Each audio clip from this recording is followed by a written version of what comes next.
Justice for SSR, ये मुहिम है न्याय की, सुशांत सिंह राजपूत को न्याय दिलाने की।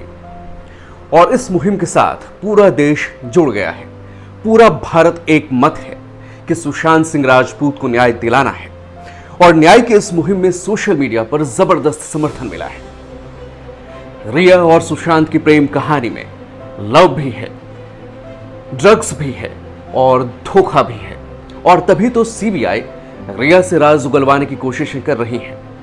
लगातार रिया से पूछताछ हो रही है और रिया का ड्रग्स कनेक्शन सामने आया है। सीबीआई के सवालों पर रिया ने चुप्पी साध ली है। ड्रग्स के सवालों पर रिया की बोलती बंद है। उन्हें समझ में नहीं आ रहा है कि सीबीआई के सामने वो अब किस तरह अपना बचाव करें।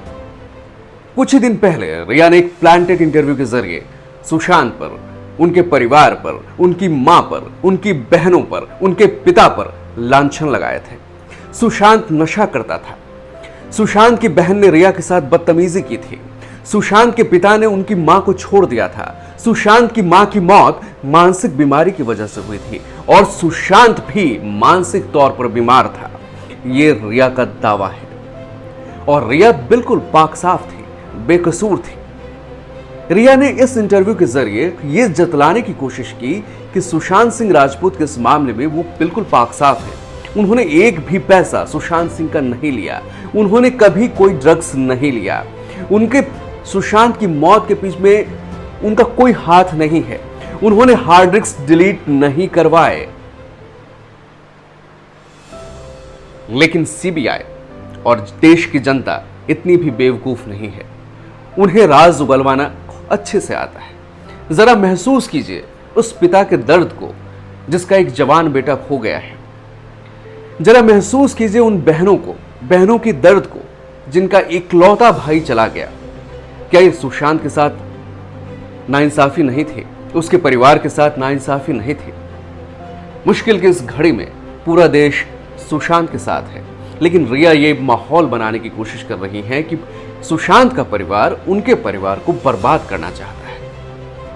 रिया ये जतलाने की कोशिश कर रही है कि उनके पीछे पूरी मशीनरी लगी हुई है, जबकि सच तो कुछ और है और सच जांच में सामने आ ही जाएगा। रिया ने अभी बहुत सी सफाइयां पेश की हैं इंटरव्यू के जरिए भी। और ये इंटरव्यू उन्होंने उस वक्त दिया जब ड्रग्स का मामला सामने आया था। फिलहाल सुशांत सिंह राजपूत के केस में सीबीआई, ईडी और एनसीबी यानी नारकोटिक्स कंट्रोल ब्यूरो जांच कर रही है। और सवाल उठ रहे हैं कि ये वाकई प्यार था? क्या सुशांत सिंह राजपूत को रिया ने धोखा दिया? परिवार का आरोप है कि सुशांत सिंह राजपूत को रिया ने बिना बताए जहर दिया। उन्हें ड्रग्स का ओवरडोज दिया गया। उन्हें जानबूझकर इस हालात में पहुंचाया गया। तभी तो बीजेपी का आरोप है, वो आरोप लगा रही है महाराष्ट्र सरकार पर कि मुंबई पुलिस ने इस मामले की ठीक से जांच नहीं की। महाराष्ट्र सरकार ने मुंबई पुलिस को जांच करने नहीं दिया। मुंबई पुलिस अच्छे से जानती थी कि रिया का ड्रग्स कनेक्शन है, क्योंकि मुंबई पुलिस को रिया के मोबाइल और लैपटॉप्स के जरिए बहुत सारी बातों का पता चल गया था। लेकिन मुंबई पुलिस कुंडली मारकर बैठी रही, सीबीआई को जांच सौंपने में आनाकानी की, रिया को बचाने में जुटी रही। लेकिन अब खेल पलट चुका है। सुशांत को न्याय दिलाने की मुहिम ने इस कदर जोर पकड़ा है, सोशल मीडिया ने इस कदर इस मामले को उठाया है कि महाराष्ट्र सरकार से जांच अब सीबीआई के हवाले हो गई है। और सीबीआई पिछले 9 दिनों से मुंबई में जांच कर रही है। सुशांत सिंह राजपूत के घर में रहने वाले सभी लोगों से पूछताछ जारी है और सभी लोगों ने कई राज खोले हैं। सबसे बड़ा राज तो ड्रग्स का है और इस ड्रग्स के लपेटे में बहुत सारे नाम आ सकते हैं बहुत जल्द।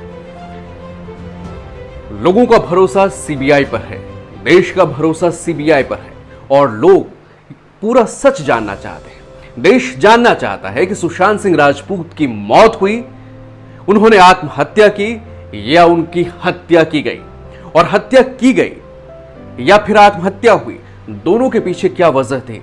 क्या वजह थी? सुशांत के दिमाग में क्या चल रहा था? सुशांत क्यों बोल रहे थे कि वो लोग मुझे नहीं छोड़ेंगे? आखिर ये लोग कौन थे? क्या इनका ड्रग्स कनेक्शन है? क्या इनमें फिल्मी लोग शामिल हैं? कोई बड़ा फिल्म स्टार शामिल है या फिर इसमें कोई बड़ा नेता इस जांच की जद में आ रहा है? ये बहुत जल्द सामने आ जाएगा। यकीनन सुशांत सिंह राजपूत की न्याय दिलाने के इस मुहिम में पूरा देश एक साथ है और जीतेगा सच। सच जीतेगा और भारत भी जीतेगा, क्योंकि सच जीतेगा तभी तो भारत जीतेगा। और सच की लड़ाई में हम सब एक साथ हैं, हम सब शामिल हैं। दिलचस्प है कि रिया चक्रवर्ती ने जब इंटरव्यू दिया तो उसमें उन्होंने एक बात कही थी कि मेरे सपने में सुशांत सिंह राजपूत आए थे और उन्होंने मुझे कहा कि तुम दुनिया के सामने जाकर बताओ कि हमारा रिश्ता क्या था। तो पिछले 70 दिनों से रिया खामोश क्यों थी? लोग सवाल पूछ रहे हैं। रिया के सपने में सुशांत आए तो लोग उनका जवाब भी उसी अंदाज में दे रहे हैं। शेखर सुमन ने कहा मेरे सपने में भी सुशांत आए थे और उन्होंने मुझे कहा इसकी बातों पे यकीन मत करना। दोस्तों, एक गहरा राज है और इस राज का सामने आना जरूरी है और हम सबको यह भरोसा है कि सीबीआई उस राज तक जरूर पहुंचेगी। धन्यवाद बहुत बहुत।